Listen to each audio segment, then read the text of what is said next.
Endocrinologista, quando procurar? Olha quem eu trouxe para o programa de hoje, gente. Minha amiga pessoal e colega de trabalho, Vitória Billerbeck. Ela é maquiadora, trabalha aqui na TV com a gente. E a participação mensal e querida da doutora Patrícia Peixoto, endocrinologista, que veio tirar aquele monte de dúvida que a gente já sabe que tem, né? Então, Patrícia, vamos começar pela pergunta principal. Quando a gente deve procurar um endocrinologista? Então, assim, não existe uma idade específica em que a pessoa tenha que procurar um endocrinologista. O que eu acho que é importante falar é que o endocrinologista, ele é um especialista médico que ele vai estar tratando de vários órgãos em que há produção de hormônio, tá? Porque o endocrinologista, ele trata de todas as alterações hormonais. Quando a gente pensa em endocrinologista, né, Vitória, a primeira coisa que vem à cabeça é assim, quero emagrecer. Quero emagrecer. Isso, eu escuto isso sempre. Quando alguém pergunta, qual a sua especialidade? Endocrinologia, o que faz emagrecer, né? Só que, na verdade, o endocrinologista, ele não é só isso. A gente faz tratamento de, assim, inúmeras doenças, tá? Se eu podendo citar, digamos, a gente tem, por exemplo, a hipófise, que é uma glândula que está dentro da cabeça e que pode sofrer uma série de disfunções. O endocrinologista, ele olha todas essas glândulas do corpo? Todas as glândulas. Ele é responsável por todas as glândulas em que haja produção hormonal. Então, qualquer deficiência ou disfunção hormonal é o endocrinologista. É papel do endocrinologista tratar. Então, aí a gente vai falar em relação a crescimento, tá? Crescimento anormal, puberdade também, disfunções da puberdade também. É o endocrinologista, o diabetes, que é uma doença, né, que está super prevalente cada vez mais. Cada vez mais? Cada vez mais, exatamente. A obesidade também, que é uma doença, ela faz parte do rol de doenças que o endócrino vai tratar, tá? Doenças também ósseas, como osteoporose, como osteopenia. Ósseas também. Ósseas também, tá? Alterações hormonais relacionadas à questão tanto masculina como feminina, né? Então, a menopausa, a andropausa. Doenças também... Andropausa é o equivalente à menopausa da mulher para o homem. Isso aí. E também até disfunções tiroidianas, não. As disfunções tiroidianas, a tireoide também, né? Que também é uma alteração bem frequente que a gente pega muito em consultório. Agora também outras glândulas que não são tão comuns de ter doenças, mas que podem ter, como por exemplo suprarrenais. Tá. Certo. A gente falou um bocado sobre tireoide aí num programa passado. Procura o link aí no YouTube que tá lá para você que tem dúvida. Vitória, você é paciente recorrente de endocrinologista. Sim. Fala pra gente, conta por que você procura um endócrino. Por que você já foi? Na verdade, eu procurei um endócrino já bem novinha, Na né? verdade, adoro. Gente. Eu procurei bem novinha, hormônios, a flor da pele, mulher, a época da primeira menstruação e tudo mais. Meus hormônios, eles, tipo, muito desgringuelaram, totalmente alterados. Eu tive problemas até com cisto, exatamente. O ovário policístico também disfunção hormonal. É uma alteração hormonal também e que tem que ser tratada pelo endocrinologista. Então eu procurei muito, tipo, em torno aí de mais ou menos, hoje eu só com 22 anos, aí em 10 anos procurando endocrinologista para procurar respostas para certos diversos. Exatamente, não só para emagrecer. Na verdade, eu nunca procurei um endocrinologista só para emagrecer. Não, muitas coisas hormonais, problemas até com gânglios linfáticos para poder ver também se o endocrinologista poderia ver.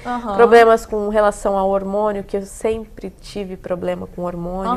Então eu sempre percebe, nessa época de primeira menstruação, nessa mudança, acho que muita gente pode identificar problemas aí, né? Nessa transição da idade de criança. É uma fase em que podem acontecer alterações hormonais, exatamente. Patrícia disse que até excesso de pelo, acne. Isso, acne, hirsutismo, excesso de, né, que é o excesso de pelo, são às vezes... Músculo, né? Músculos também em excesso, assim, são sinais na mulher, né, de aumento de hormônios masculinos, de produção endógena, né, pelo próprio organismo, e aí também é função do endocrinologista investigar a causa para fazer o tratamento. Certo. Aí Vitória me falou o seguinte, que ela foi para ver cistos e ovário policístico.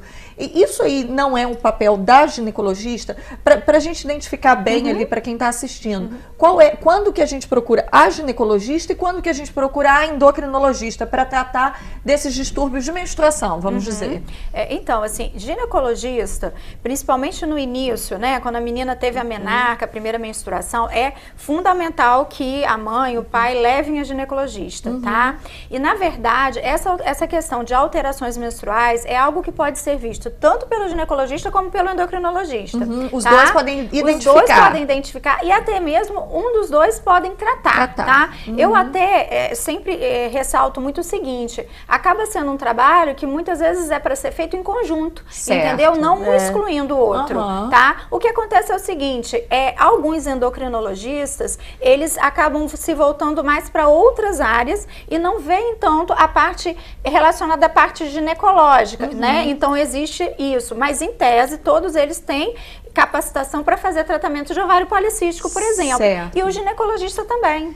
E seguindo nessa mesma linha de dúvida aí, Vitória, você disse que nunca foi endocrinologista para dieta. E aí você fazia o quê? Procurava a nutricionista? Aí eu procurava nutricionista. Então. Justamente para resolver o problema da alimentação. Justamente por conta dos hormônios, aquela coisa, tipo assim, a gente começa a ganhar um pezinho a mais. Você disse, já comentou que teve alguma coisa com anticoncepcional. Exatamente, também, com anticoncepcional, porque tem a anticoncepcional injetável, que é terrível, aquele engorda bastante, então eu falei assim, vou procurar Patrícia? Existe isso? Então, assim, hoje, os que a gente tem hoje no mercado mais modernos, a busca é de que eles não façam ganho de peso. Mas esses injetáveis normalmente não são os maiores vilões? Não, o que acontece? Eles podem levar a retenção de líquido. Certo. Isso acaba se manifestando com ganho de peso. Mas acaba que nunca é só isso que está provocando, entendeu? Ele é até mais forte, né? Porque como a aplicação dele não é tão frequente como uma pílula, então acho que os hormônios deles são até um pouco mais intensos, digamos assim. Mas assim, eles são feitos de um jeito que eles não vão também trazer problemas, tá? Mas existe essa questão mesmo de retenção de líquido. Exatamente. Isso é muito individual. Tem pessoas que usam anticoncepcional injetável e não sentem nada. Certo. Outros usam pílulas anticoncepcionais orais de baixa dosagem e tem uma série de sintomas. grande. Então isso também tem uma variabilidade individual. Eu senti muita diferença com a injetável, porque a retenção de líquido, aí eu passei pra pílula. A pílula, a mesma coisa, às vezes eu tinha aquela retenção de líquido, mas aquela história, eu fui pesquisando diversas pílulas. E também é o caso de você perceber... Isso, na verdade, é uma coisa até você fazer junto com o SUS, exatamente. Né? Pesquisando com ginecologista. Testando mesmo, acaba que muitas vezes porque eu sempre coloquei na balança o ginecologista com o endócrino, porque é o que a doutora falou. Essa coisa dela trocar a medicação e aí perceber o aumento de peso de qualquer maneira, isso não pode ser resultado de alguma disfunção no organismo hormonal ou de alguma coisa, que aí seria parte de investigação do endócrino. Parte de investigação do endócrino. Eu acho assim, olhar o paciente como um todo, entendeu? A gente não pode simplesmente só atribuir a questão do uso do anticoncepcional. A gente tem que tentar identificar outras coisas também que podem estar provocando essa questão do ganho de peso. Certo.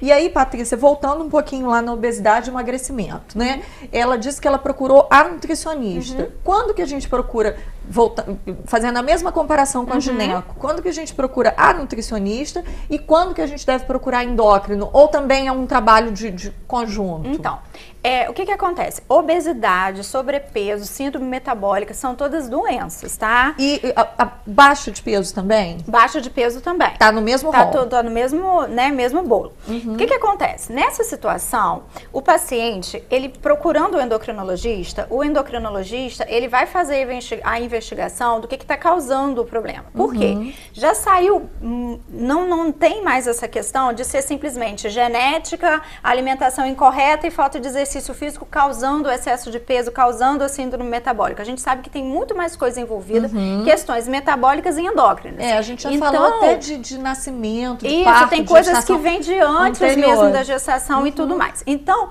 o médico endocrinologista, ele vai fazer uma investigação, vai identificar essas alterações, vai traçar a conduta, inclusive com necessidade de medicamento, se for o caso. E como parte do tratamento, existe a questão da orientação alimentar. E é aí que entra o nutricionista. nutricionista. Então, é uma questão de o endocrinologista fazer toda essa avaliação, essa identificação do que precisa ser resolvido, do que tiver que ser medicado, até porque quem pode prescrever medicamento é o endocrinologista, é o médico, endocrinologista. Né? Exato. E associar a participação do nutricionista na questão da orientação alimentar. Digamos que então o endócrino ele é um trabalho em conjunto, mas o endócrino acho que ele vai muito mais a fundo do que o próprio nutricionista. Porque a gente tem toda uma especialização, exatamente, né? Mas uma coisa não exclui a outra. É um tratamento multidisciplinar. Inclusive, assim, às vezes se você tem também um problema psicológico associado que interfere, vai ter a necessidade do psicólogo, entendeu? Então é um trabalho de equipe. Certo. A gente volta a falar disso no próximo bloco. Sai daí não, gente.